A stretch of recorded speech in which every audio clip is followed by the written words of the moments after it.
number 2 remains at large. He should be considered armed and extremely dangerous. There is a strong likelihood that other persons are involved in this tragedy as well. The man originally identified as John Doe number 2, Terry Nichols, surrendered this afternoon in Harrington, Kansas. The Justice Department now describes him as a potential witness. Late today at the White House, President Clinton underscored the Attorney General's assertion U.S. officials would seek the ultimate punishment. As I said on Wednesday, justice for these killers will be certain, swift, and severe. We will find them, we will convict them, and we will seek the death penalty for them. Tonight in Perry, Oklahoma, suspect Tim McVeigh, among the most wanted men in American history, was escorted from the courthouse. Agents led McVeigh to a waiting car and a convoy to a local airport for a short helicopter ride to Tinker Air Force Base near Oklahoma City. As McVeigh was being moved, his father was taken in for questioning in Buffalo, New York. Tonight at Tinker Air Force Base, McVeigh was arraigned on a charge of malicious damage to federal property and taken away in a convoy of flashing lights to the El Reno Correctional Center, just a few miles from the building that stands as a tomb for some of those he may be accused of killing in one of this country's most terrible crimes. This is Chris Bury for Nightline in Oklahoma City. There is no question about the identity of the man the FBI has been calling John Doe number 1. He is, as you have heard, Tim McVeigh, and he has been formally charged. What is not so clear is the identity of the man known as John Doe number 2. Tim McVeigh has given as his place of residence a farm in Decker, Michigan, belonging to 2 brothers, James and Terry Nichols. Both of them are being questioned by authorities tonight, although James Nichols, we have just learned, has now been released. But those who know both those men say that neither one of them looks anything like the sketch of the man identified as John Doe number 2. If and when we learn any more to clarify the issue, we'll let you know. A short time ago, we spoke to Mark Gibson, the district attorney handling the McVeigh case in Perry, Oklahoma. He told us the story of how Tim McVeigh was first captured and came very near to being released.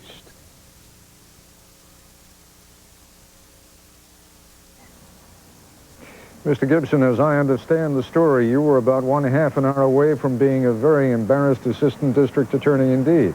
Well, I wouldn't say embarrassed, Mr. Koppel, but we all got very fortunate. What happened?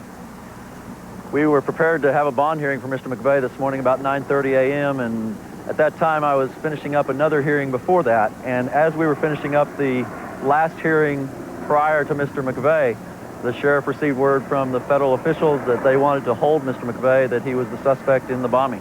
When you say you were going to hold a bond hearing, if he'd been able to come up with, what was it, a $5,000 bond, he would have walked? Yes, sir. In fact, if he had come up with $500 in cash, he would have made bond today. Is there any reason to believe that he had the money or was likely to get the money? Yes, he told the judge that he had $2,000 in cash. Now, I can't verify that myself, but that's what he said.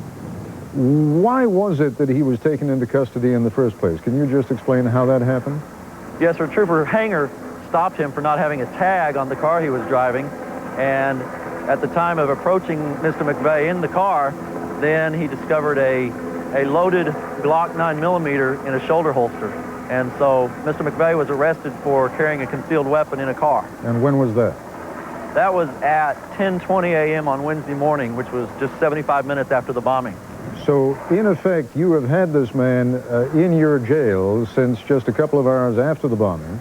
That's correct. The country has been plastered with pictures of McVeigh, and I don't want to make this sound as though I'm badgering you, because I don't think I could identify anyone from one of those pictures either. But as you look at that, handbill now, and you look at Mr. McVeigh, is there a similarity? Yes, there is a similarity. I had not actually seen Mr. McVeigh yet at the time that we were notified that he was their suspect. Trooper Hanger and I discussed it afterwards, the arresting officer, and we both agreed that although he looked similar to that, neither one of us would have picked him out and said, yeah, that's the man they're looking for. Now, had he been cross-examined in any way? Had anyone talked to him? I visited with him briefly before the bond hearing, and then he visited with the judge a little bit. but that was primarily about where he lived and what he did and where he was going, that sort of thing. And what kind of an impression did he make on you? Very calm. In fact, that's the same impression that the trooper had of him when he arrested him. He was not nervous. He was not upset about being arrested or about being charged. He said he had never been arrested for anything before, but very militaristic. Everything was yes, sir, no, sir, speak when spoken to, and standing erect. Very polite, very relatively soft-spoken. Again, and I just want to ask you one more time, as everyone in the jailhouse now thinks about what happened, I mean, here the whole country is looking for this person, and the picture has been distributed about as widely as a picture can be distributed. How does that sort of thing happen? Well, I just think that, as I said, even now, having seen again the picture and Mr. McVeigh, I would not necessarily think I'm going to pick up the phone and call somebody. I think that's the guy they're looking for. There is a similarity, but certainly not an incredible likeness. And it's just fate and pure luck that we did, in fact, hold him long enough that the federal officials were able to determine they wanted him. Mr. Gibson, I thank you very much indeed. Thank you, Mr. Koppel. When we come back, I'll be talking to two neighbors of the three men at the center of today's roundup. This is ABC News Nightline, brought to you by Carnival. One of a growing number of militia movements across the country committed to the proposition that the federal government has become much too intrusive in the lives of its citizens.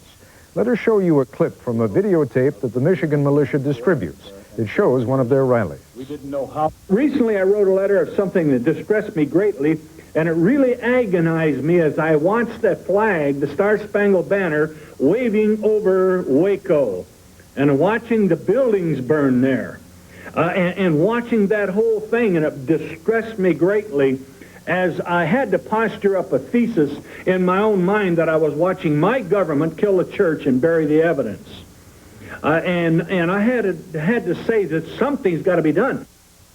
Philip Morawski lives in Decker, Michigan, near the farm where the suspects live.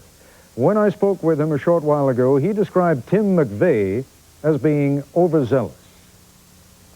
Tim's main beef with the government would be Waco and the mishandling of Waco and how the government kind of just bulldozed over these people. Even if they believe that David Koresh was wrong in the stand, I personally believe he's wrong. I'm a road chaplain.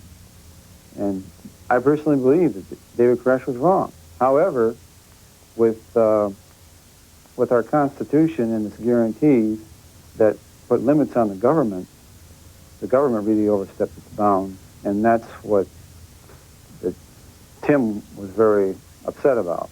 But you see, I think you put it very well, because a lot of people in this country have different feelings about, you know, what the ATF and the FBI did at Waco, and some people are very critical of them. But, you know, being critical is one thing. Can you imagine anybody taking that kind of action because they're so upset about what happened at Waco? Well, if you go across the country, you'll find, and there's numerous groups that the common beef is Waco. It's like a battle cry. Right. And it might, in some people, what if they did this? I'm not going to convict them over the news. No, you're absolutely right. I mean, but if they did this, in some people's eyes, they're justified because of Waco. There's a film out now. It's called, I think, Day 51, and it documents what happened there. And these people might watch this film over and over 100 times. Can you imagine any of the three men that we've been talking about engaging in something like that? Is there anything in conversations that you have had or in behavior that you've observed that would lead you to believe that was even the remotest possibility? Well, I know James wouldn't do that. And as far as Tim or Terry, I probably met 100 people who had the same ideas, who would do the same thing. But, you know, they can talk about it and talk about it and talk about it, but you don't really believe it's going to happen. until something like this happens. If you talk to the people that are of this same mindset, it shakes you up, but it's not surprising. Something's going to blow. When you, like we just said, about living in the sum total of your experiences, and your experiences are all, half the time you're watching Day 51 about Waco, and half the time you're talking about it with your closed group at gun shows or wherever you're going, that something's going to blow. But there's a feeling out there that when the government came down so very hard on David Koresh, that was a battle cry, and that was the war cry. And these people actually justify themselves that this is an act of war. Now, that's how they think. I'm not saying it's right, but that's how they think. Dan Stomberg is another neighbor. I spoke with him earlier tonight and asked him to describe the suspects. I mean, Jim's the type of guy that likes to show off, and he knows more than other people and things about that nature. There's not a lot of good things I can say about Jim. He's as opposed to Terry and Tim, they've never done anything, as far as I know, to anybody, to hurt anybody or anything of that nature. They're in fact, they've always been more than cordial to me. Obviously, no one is in a position at this point. That's why we have courts. That's why we have juries. At the moment, these people are suspects. I think one or two of them may have been charged. I'm not even positive if two of them have been charged. But what I'm wondering is what in their makeup, their political makeup, would even make them suspect in anybody's mind of being capable of something like this? Well, they've made it quite... more so, Jim is more boisterous than Terry ever has been. But Jim himself, he makes it quite clear that he despises the U.S. government and everything it stands for, and that there's, as a quote, he said, we're all puppets, and if we don't wake up, we will find ourselves in a hell of a lot of trouble. When you talk about people despising the government, I want to be sure that I understand you. I think we need to be careful about that kind of language, because a lot of us have said things about the government to our family or to our friends that we might not want to have repeated in public. Mm-hmm. Does it fall into that kind of category? He does not mind telling anybody he meets, whether it be a friend, a stranger, or anything, that he hates the U.S. government. Jim himself. Why? He says they're taking us over, they're running us, and pretty soon we'll all be, they're slowly eroding away our rights as U.S. citizens, and they're controlling us, and before long, we will have no guns, we will have no say, it'll be basically a communist state. Did he or Terry ever suggest that there was something that ought to be done about it, or that could be done about it? Well, things in passing get said. I mean, like I said, not so much Jane or Terry, but I've heard James talk about, President Clinton should be dead, things of that nature. That he doesn't deserve to be president, let alone be president. I've heard him make comments towards other political figures about they don't deserve to live, they should be hung. I mean, things of that nature. He just does not like the government. James is the one I can comment, because I know him the best. I've spent enough time with him to know his comments and his views on things. You and I talked this afternoon, and you said of the three of them, I think you were saying these are guys who like their guns, bombs, and shells, is the quote I remember you saying. What did you mean by that? Well, as far as the guns and stuff, I mean, I've been over there. I've watched them make bombs, small stuff. I mean, nothing that would do any devastation like this. But like I said before, I don't understand. These things were made out of like small stuff, fertilizers, that and the other. I don't know that much about chemistry of bomb making or anything like that, but to do the devastation that I've seen on that building, I have not seen evidence that that was the case. You know what I'm saying? That they could be capable of that unless they've graduated from these small little toys. But when you're talking about these small little toys, and I'm sure I know less about it even than you do, but you are talking about a mixture of fertilizer and what? Fertilizers, chemicals. There was all like different chemicals. They were Timmy and Jim. They would make this and try that. And they'd tell me that, well, 2 explosives will not make a bigger bang than something that is an explosive and not an explosive, if you understand that. They would take, they'd say you could take 2 things that are harmless, put them together and they'll explode. You take 2 things that explode, put them together and they do nothing. And at one point in one comment, one day when they were blowing up stuff, the bangs were getting bigger, the damage to what the little bottles was getting better, and James made a comment, his big smile on his face, he said, yeah, I'm getting better and better at this all the time. I'm learning more. Earlier this evening, we quoted a senior federal official as saying that all 3 of these men had an affiliation with an organization called the Michigan Militia. When we come back, a conversation with the leader of perhaps the largest state militia in the United States, Michigan Militia Commander Norman Olson. Olson, to become a member of the Michigan Militia, let's say I lived out there and I wanted to be a member, what would the qualifications be?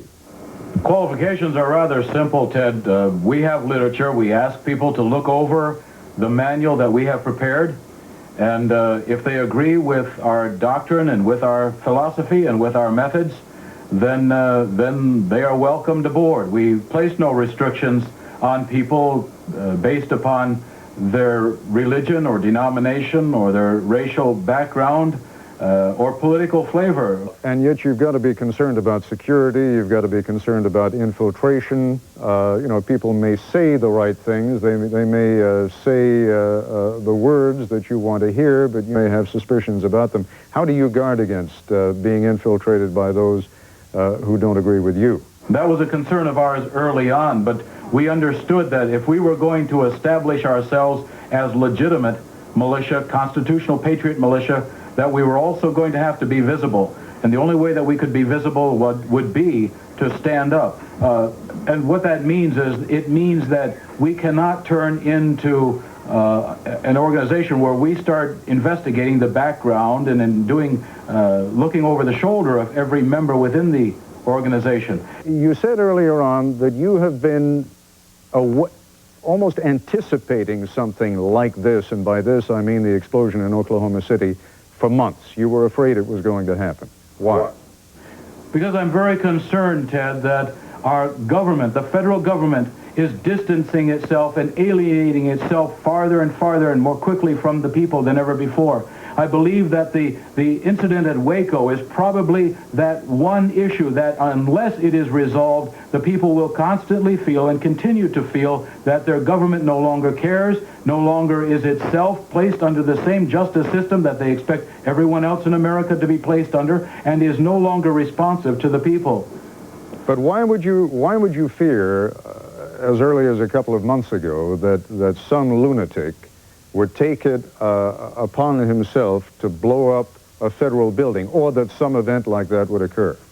Had the federal government placed those people who were involved in Waco, had a hearing and had brought those people to trial, had justice prevailed after Waco, then someone would not have taken it on their own responsibility to balance the scales of justice. There are people out there, and they are unbalanced, yes. They are abnormal, yes. But understand that they are championing what they call justice.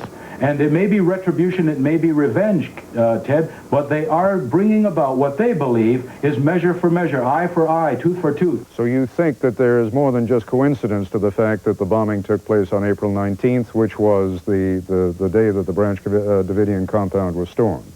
I believe there's a symbolism to April 19th, but we have to look back also that April 19th was the day in which men stood there on the green at Lexington, and they also faced a tyrannical empire government who was marching their way, and all they could do is stand. And, of course, a shot was fired. What would be the point at which you and your organization and others like it around the country would say the line has been crossed and this is what we've been training for?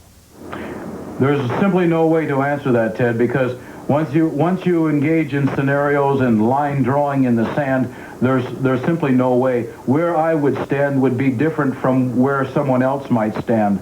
We're doing what we're doing for principle, for ideal, for those standards and values that we esteem. And a man will die for conviction. He may change his mind about paycheck, but he will die for conviction. Mr. Olson, thanks very much. God bless you, Ted. Thank you for calling. Bye-bye. When we come back, I'll talk with a 27-year veteran of the as Assistant Director of the Washington Field Office. You've had experience with some of these organizations. What do you make of those last three interviews, the two descriptions of the three men out there in Decker, Michigan, and then the commander of the Michigan Militia himself? Well, I think the commander speaks for himself. It appeared to me that he was blaming the federal government for what happened in Oklahoma City, which is absolutely ludicrous. Let me just interject and say that was an interview. It was a much longer interview when we did it. We cut it down. He abhorred the violence in Oklahoma City. He denied any sort of association with it. Indeed, it was his position that he did not know that any of these men were affiliated in any way with the Michigan Militia. I just want to make that clear. But what else he said also speaks for itself. That's correct. And what do you make of that? As far as some of the things he said, this organization I personally know very little about. In listening to what he said in the brief period of time that I heard him, it was clear to me that the organization itself, although he said it was wide open, it appeared that the government itself is the enemy of the people. That was perfectly clear.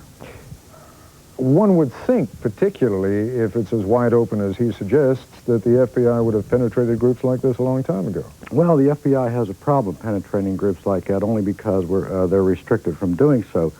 Unless there's direct evidence of a crime, the FBI cannot, according to the Attorney General guidelines, conduct an investigation of a group such as that. Let me ask you about what one of the neighbors had to say. I mean, according to him, this one farm family, two of the members have been questioned by the police tonight.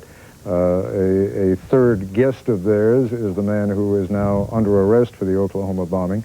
Apparently they engaged in sort of practice bombings out in the field, and I guess if someone does that on their own property, and none of the neighbors complains, that isn't against the law, right? Well, in some areas it is. I would think that in some more crowded jurisdictions it would be, but in some areas I don't believe it is.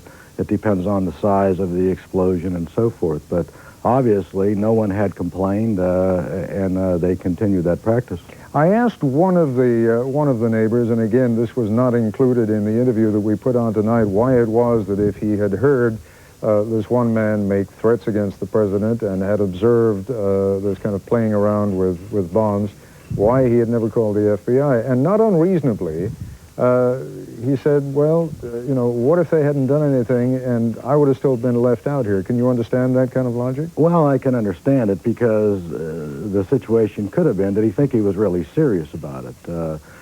Based on, I'm sure, what he knows now, I'm sure that he believes that the threat should have been taken serious.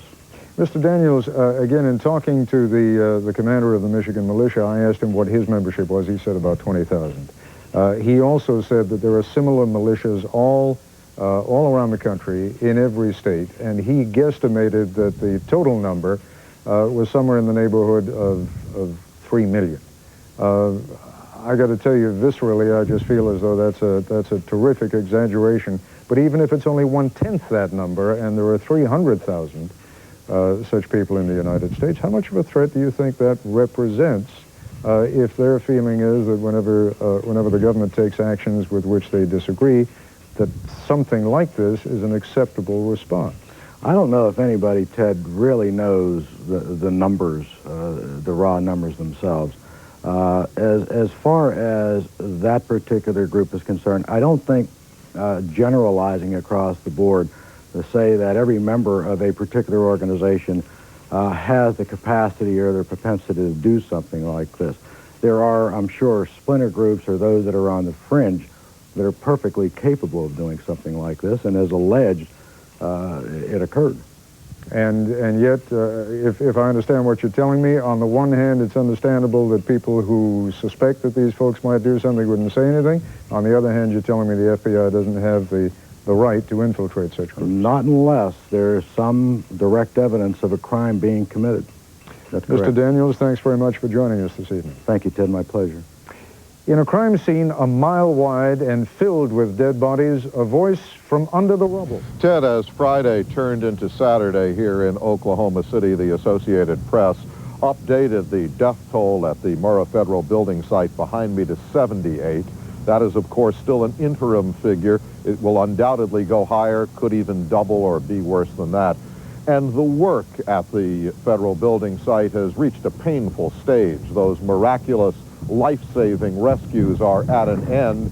And for the men and women who are working the building site, they face a task of literally a double delicacy, since just about everything that they're handling could be either critical criminal evidence or still to be identified human remains.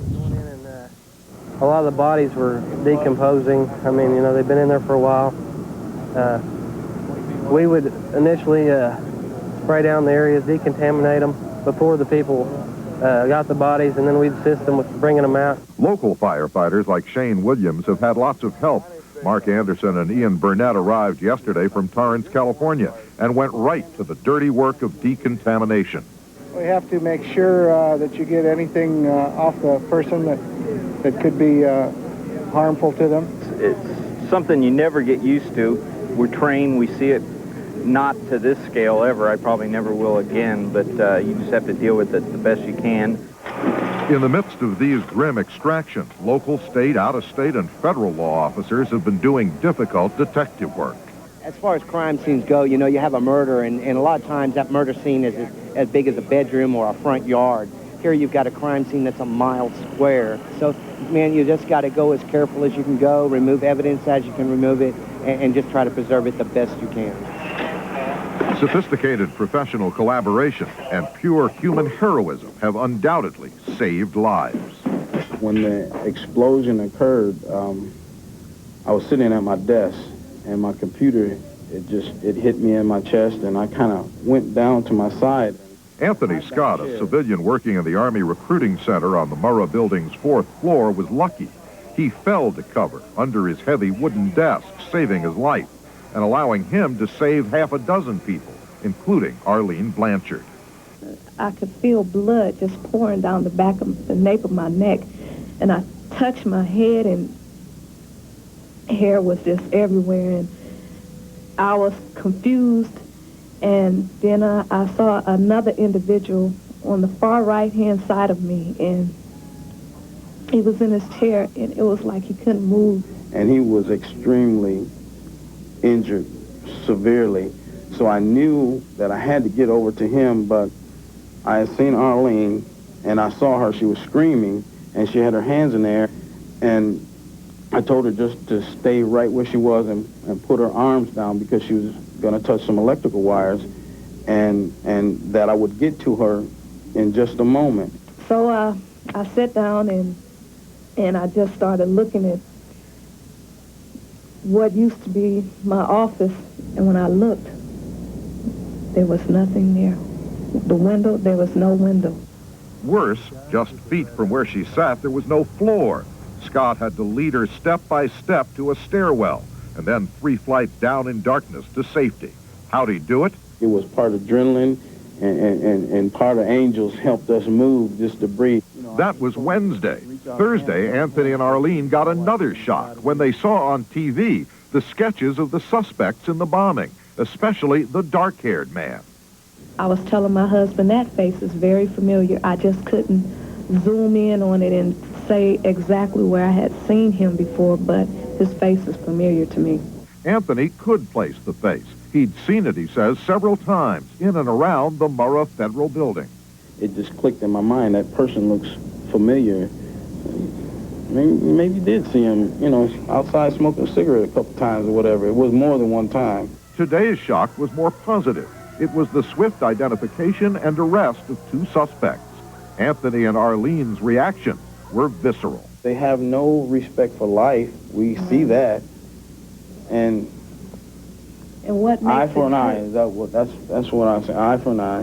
what makes it hurt even more is to actually think that Americans could be responsible for this.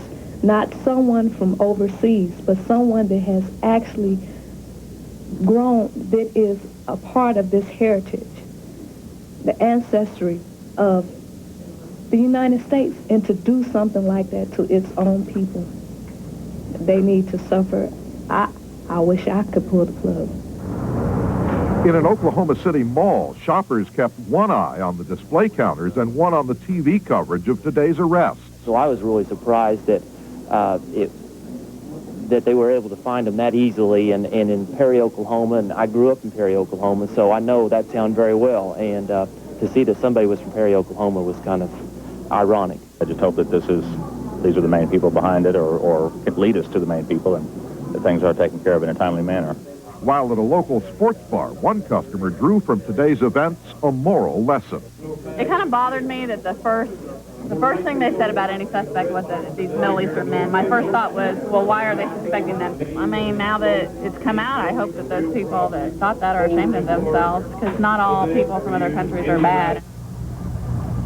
Ted, in just the last couple of minutes since I spoke to you, it has started lightly to rain here, and the wind has picked up still more. This is extremely bad news for the people back there at the Murrah Federal Building. Already the winds today have caused a lot of the debris to shift. A lot of it is very perilously balanced. This is going to further slow down procedures and stretch out a recovery effort that is already being prognosticated to go into future weeks. Ted, I'm Dave Marish for Nightline in Oklahoma City. David, thank you very much. When we come back, another bizarre story of a terrorist attack that was planned. There was one recent incident with which I was intimately familiar, which involved a quick and secret deployment of a major United States effort of FBI and FEMA and Public Health Service and Army personnel, because we had a tip of a possible terrorist incident, which thank goodness did not materialize. But we went to the place and we were ready. We were ready to try to prevent it, and if it occurred, we were ready to respond. So we have been on top of this from the beginning. We now know, thanks to a story that has just been reported by tomorrow morning's Baltimore Sun, that the president was referring to a planned nerve gas attack on Disneyland last weekend. According to the report, federal authorities apparently thwarted the attack, reportedly planned by that same Japanese cult that's been tied to the deadly sarin gas attack in Tokyo last month. Again, the reported plan to attack the Southern California amusement park last weekend with sarin gas was obviously thwarted. We'll fill you in on more about that, and ABC News will bring you regular coverage and updates throughout the weekend about any additional arrests and breaking news related to the Oklahoma City bombing. And that's our report for tonight. I'm Ted Koppel in Washington. For all of us here at ABC News, good night.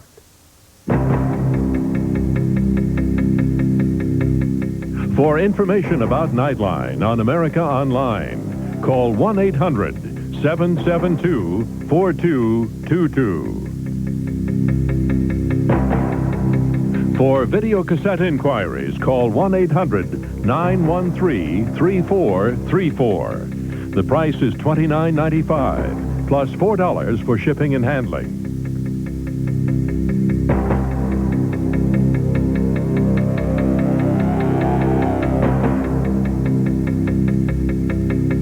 Nightline is a presentation of ABC News.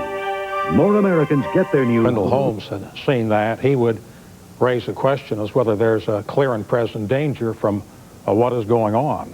The issue as to preventing exactly what happened in Oklahoma City, I think bears some discussion as to changing the federal guidelines for surveillance and infiltration. But separately, when you take a look at the military militia and you hear that it's in existence in 26 states, and you hear the kind of talk that Colonel Olson can understand what went on in Oklahoma City, and that they are looking toward a rebellion as a distinct possibility, I think that we have to take a much closer look at the Michigan militia and what's going on around the country. Jim Fox, you ran the FBI here in New York.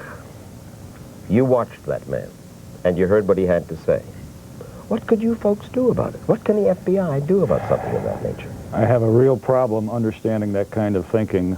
To suggest that the government would march its citizens down into a ravine and machine gun them, I just have to back off and say, whoa, what is this guy talking about? But can the FBI, under present guidelines, do anything about militias like that one?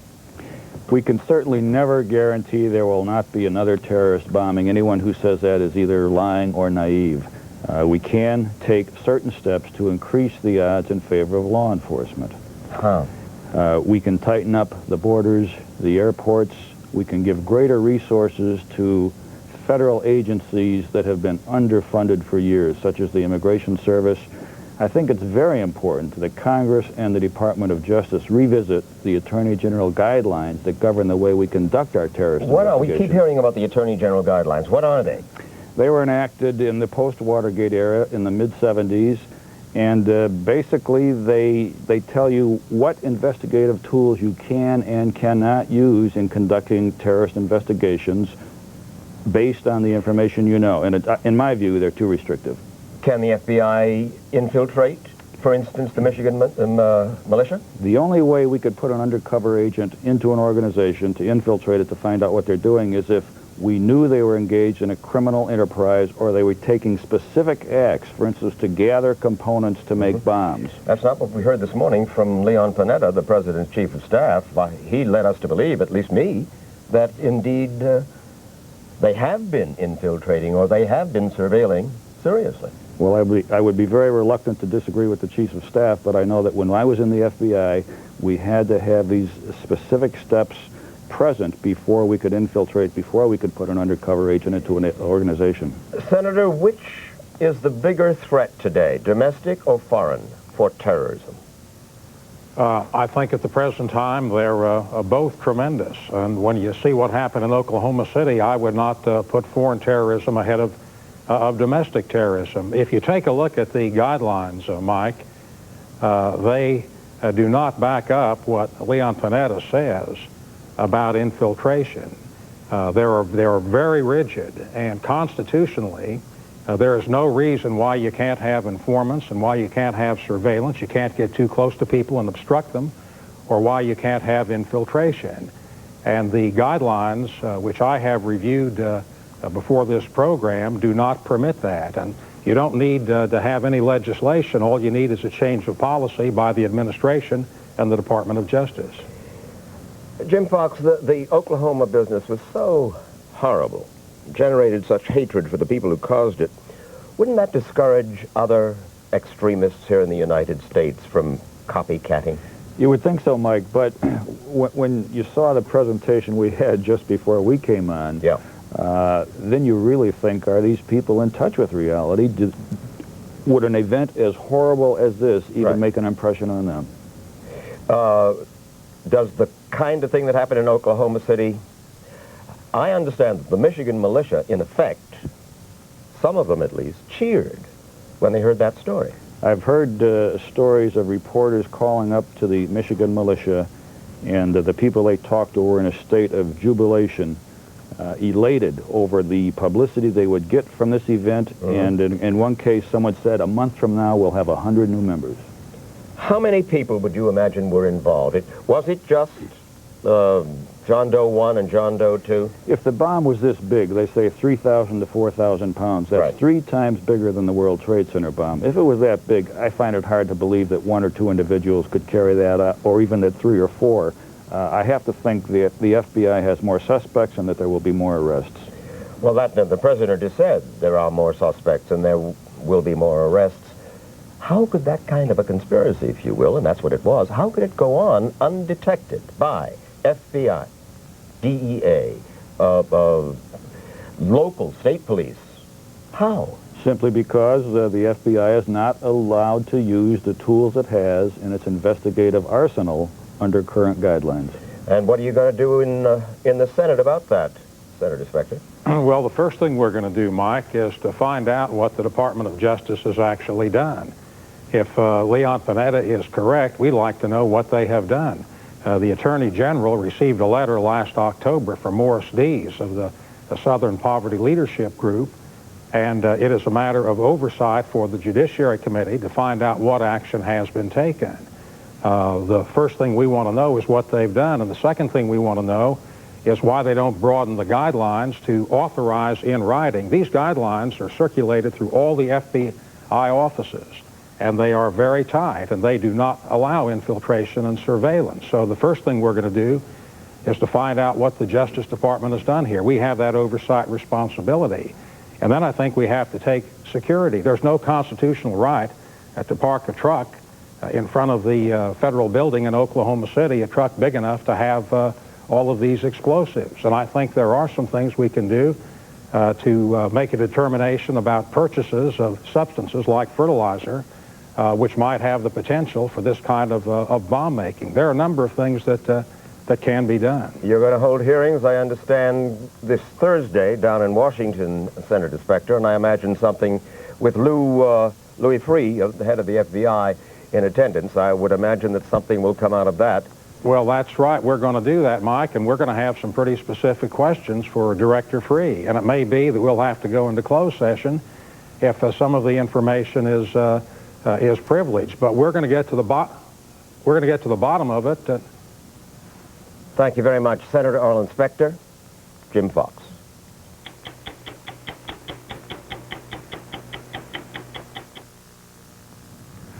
Nothing light and funny from Andy tonight. He's upset and as angry as everybody else. I'm not a person who gets depressed easily, but sometimes lying in bed at night, especially if I lie on my back, I have dark thoughts.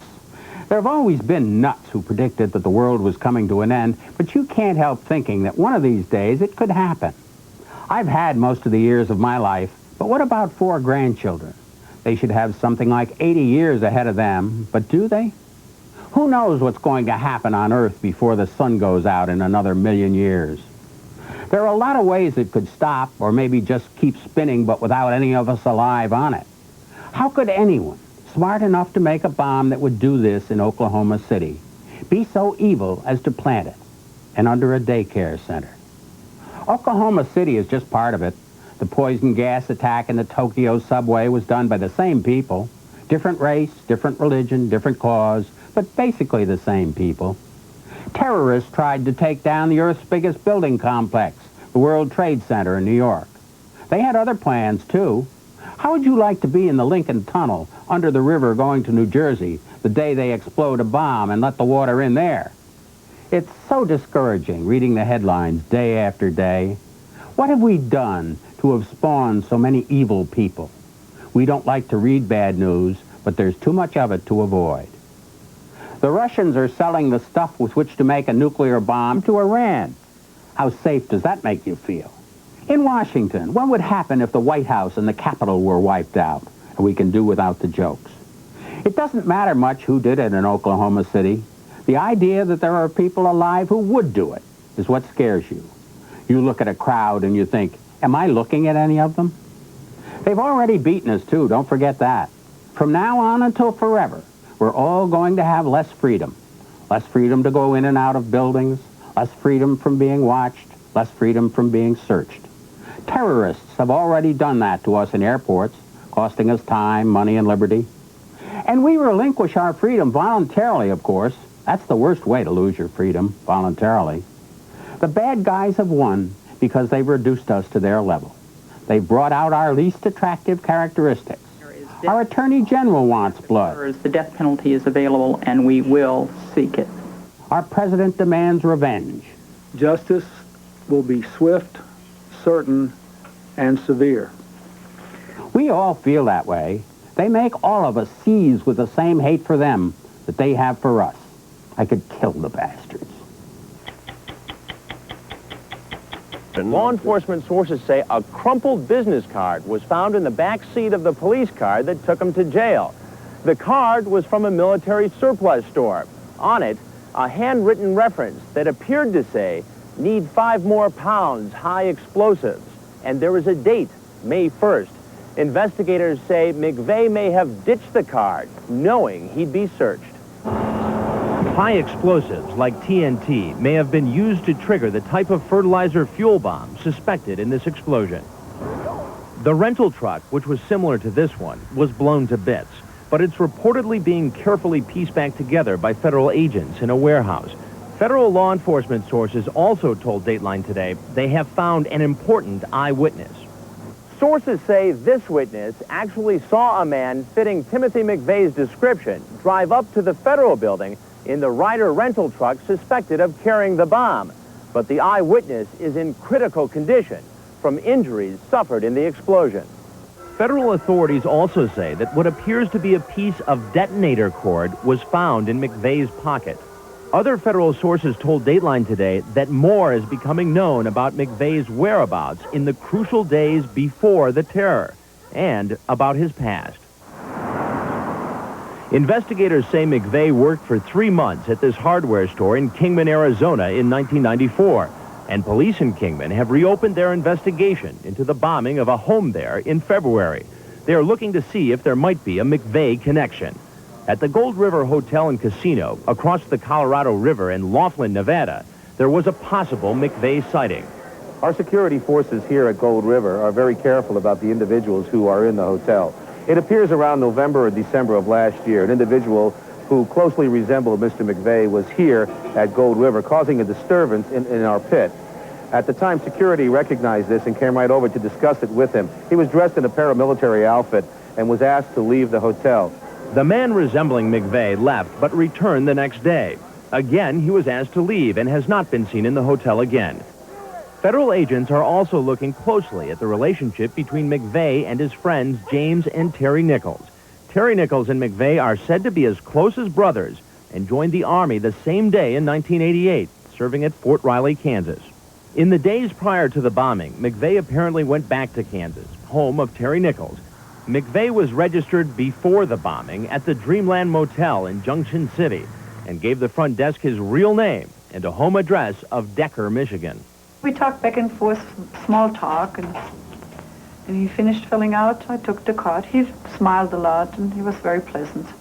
Today, at a federal facility in Michigan, both Nichols brothers, Terry and James, were charged with conspiracy and firearms violations. Although not charged in direct connection with the Oklahoma City bombing, they were being held on charges they and Timothy McVeigh made illegal explosive devices in Michigan. Last Friday, James Nichols' Michigan home was raided by federal agents. The charge was based upon the evidence that was found at the Nichols farm, which demonstrated that explosive devices had been prepared, and it is based on information that we have received from witnesses that would demonstrate what James Nichols' intent was with regard to those devices. According to federal sources, agents found blasting caps at Terry Nichols' home, and tests are being conducted to see if the blue plastic barrels found on his property indeed match the plastic fragments embedded in bodies of several bombing victims. Investigators believe plastic barrels were used to hold the thousands of pounds of fertilizer and fuel that were apparently used in the bomb. In other developments, Dateline has learned that the former wife of Terry Nichols, Lena Padilla, is cooperating with authorities and under federal protection in Las Vegas. According to federal sources, Padilla recently received a letter from Terry Nichols telling her where she could find tens of thousands of dollars because he was concerned that something could soon happen to him. Also, the sister of suspect Timothy McVeigh has been questioned by the FBI to see if she knows anything about her brother's alleged involvement in the bombing.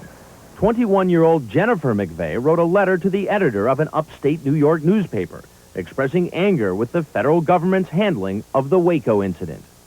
In another development, authorities say Timothy McVeigh allegedly considered other possible targets, including the federal building in Omaha, Nebraska, where witnesses say they spotted a man who looked just like McVeigh asking what agencies were in the building. Still a mystery, the whereabouts of the so-called John Doe number 2. Today, the FBI released a new composite sketch to aid their manhunt. In this one, John Doe number 2 is now wearing a cap, and authorities believe his tattoo is of a serpent. As the investigation twists and turns, authorities are still trying to make some sense out of a seemingly senseless attack on innocent people. Where did the bombers get the idea? More and more investigators suspect the answer could be in this book, The Turner Diaries. It was written by an avowed white separatist named William Pierce. The novel first appeared in 1978. It's the story of what the author calls the Great Revolution, an overthrow of the United States government by an armed militia, enraged by gun control and race mixing. And on page 38, the revolutionaries attack the FBI headquarters in Washington, D.C. The account is chillingly similar to the Oklahoma City bombing.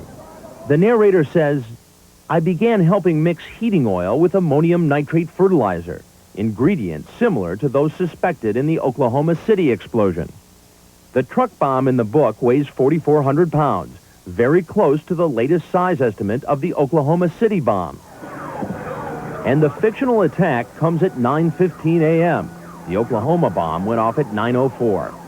When the fictional bomb explodes, the book says, a huge gaping hole yawned in the pavement, just beyond the rubble of collapsed masonry. Overturned trucks and automobiles, smashed office furniture, and building rubble were strewn wildly about. And so were the bodies of a shockingly large number of victims. The self-styled revolutionaries of the Turner Diaries say they regret the bombing, but they say it will be necessary to hurt many thousands of innocent people to root out the Jewish, liberal, democratic, equalitarian plague which afflicts us. Dateline contacted author William Pierce. He said, quote, "I can't control who reads the book." One more note as the FBI continues to work around the clock on this case. That potential sighting of John Doe number 2 at a hotel in Junction City, Kansas is looking very promising. One source telling me just moments ago that the FBI has a full-court press going on this one. Jane? Thanks, Chris. And from the Oklahoma City Fire Department, the most recent toll of the dead, the injured, and the missing. It's feared the death toll could surpass 200.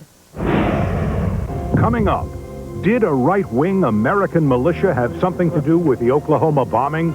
These people are bragging about and laughing about the fact that our brothers in arms have finally spoken.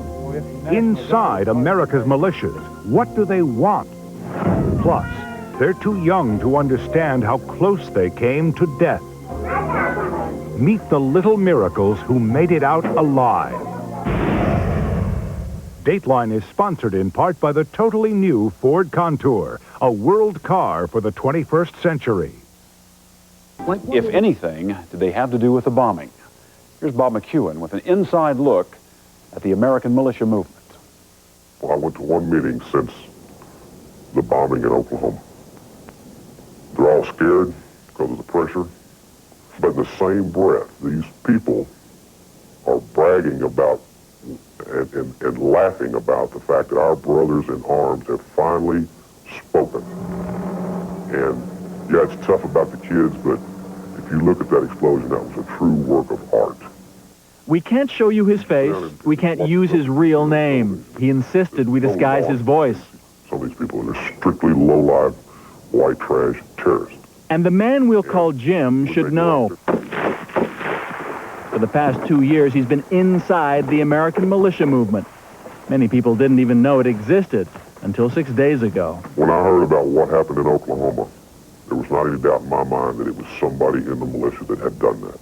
Simply because of the way these people feel, how some of them, how radical they are. And Jim says he's not a believer, but that for someone to get out now would be suspicious and dangerous. If they would put that type of bomb to a bunch of innocent people in a federal building, you can imagine what they would do to anybody they thought was talking about their deepest secrets to anybody on the outside.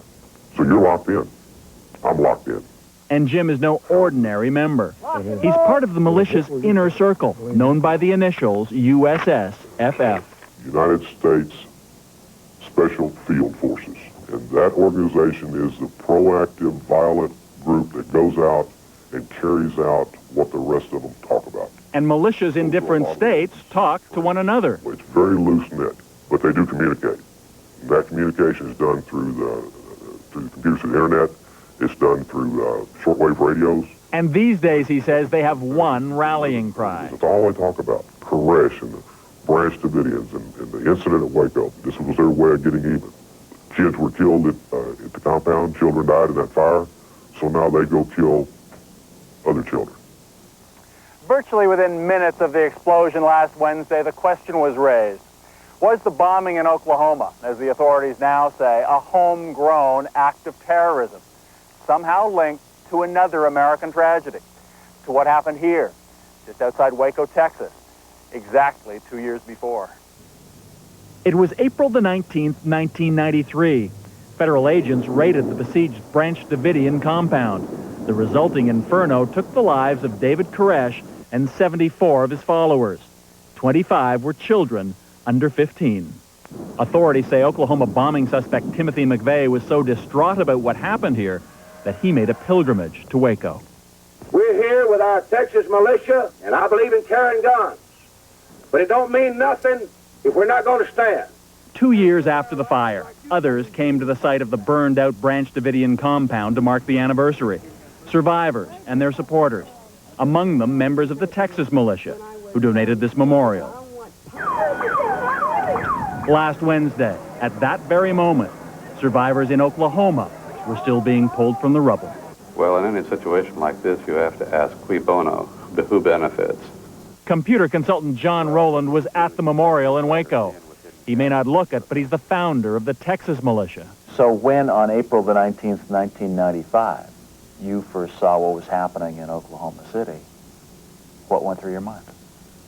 Well, the first thing that went through my mind was it seemed suspiciously like the warnings we had received. Warnings, Roland says, that the militias themselves would be set up by the government as scapegoats. For almost 2 months now, there have been warnings circulating about some sort of event designed to suppress the militia movement, perpetrated by elements within government and made to look as though the militia or people associated with it were responsible. As outrageous as that may sound, a quick trip down the information interstate shows he's not alone in those suspicions. And here we have someone who says it is believed by many that the federal government is behind this bombing. Mr. Roland, hundreds of people may have died in that building, many of them small children. Do you truly suspect that the federal government was responsible for that? Not the whole government, but elements within are certainly capable of such a thing. They have done worse. And then there are the doomsday scenarios. Militia members say they fear government confiscation of all guns, a coup that would dissolve the U.S. Constitution, and a United Nations dictatorship to control the world. And in that takeover, Americans would be taken prisoner. Families are going to be split up, men from their wives and from the kids. They're going to be taken to these concentration camps and locked up. Some of you have very strong leadership qualities. This is pounded into you over and over again to where you believe this. This inner circle is nothing but a cult. They brainwash you, and you take somebody that's not very smart, that doesn't have a lot of friends, that doesn't have any close family ties. These people are very susceptible. They target these people. It is not dissimilar to the portrait the FBI paints of suspect Timothy McVeigh, an unemployed military veteran with a total distrust of the federal government who reportedly attended meetings of the Michigan Militia. When he was arrested, authorities say, they found a note in his car vowing revenge against the government for the events in Waco. Why do you think the events outside Waco captured the imagination of those people? Why has that been a rallying cry? Well, I think part of it is that it was an attack on people much like mainstream Americans. While the Davidians may have been depicted as a cult by the government and the media, to a great many Americans, they were people just like them. Sunday, the National Day of Mourning for the victims in Oklahoma City. We went to this gun show outside San Antonio, Texas, and asked about the bombing. We got some answers you might expect. That's my grandson. If we have these feelings, we need to put them aside. We need to quit being selfish. We need to worry about these little darlings right now. We also heard things you might not expect. I'm surprised it took this long to happen. You can push people only so long before they put their feet down and say, no, no more. You know, nobody wants to see a bunch of kids or people, you know, murdered. But you got, I would think of the why it happened. And this is why it happened, is a heavy foot of the federal government. It's sentiments like those that militia insiders say have led to the rapid increase in the ranks of their movement. There are some who will estimate as high as 3 million and others who will say, you know, a tenth that many. The answer is probably somewhere in between. You're talking 500,000 people, at least. And growing. Many of the militia groups vastly exaggerate their figures in order to give the impression that they have many more Americans with them than they really do. Tom Halpern of the Anti-Defamation League has tracked the growth of the militias. He questions Roland's numbers. And we believe there are probably fewer than 10,000 actual militia members across the nation. It is time we all stood up. Yesterday, President Clinton spoke about the need for tougher laws to fight domestic terrorism and to infiltrate the groups believed responsible for I it. never want to look into the faces of another set of family members like I saw yesterday. So far, there is no direct evidence to connect the militias to the Oklahoma bombing, and members warn against any attempt to use it to crack down on their movement. And the worst-case scenario that you see is what? The worst-case scenario would be some kind of civil war. We're the same people who fought the revolution 200 years ago. We may be a little more complacent in some ways, but under sufficient pressure, we will turn off the TV set and pick up our gun and defend our country and our Constitution. What's scary about a situation like this, because there are so many out there, these zealots that believe this completely, 110%, you have a very volatile situation. Something's going to give. It's not over with. Not by any means. Whatever happens, one thing is clear. The bombing in Oklahoma and the siege near Waco are now two American tragedies that seem destined to be linked forever. Members claim there are militia organizations in all 50 states. However, the Anti-Defamation League, which tracks these groups, believes they're active in only about 26 states, with a total estimated membership of about 10,000. Coming up, they lived for each other.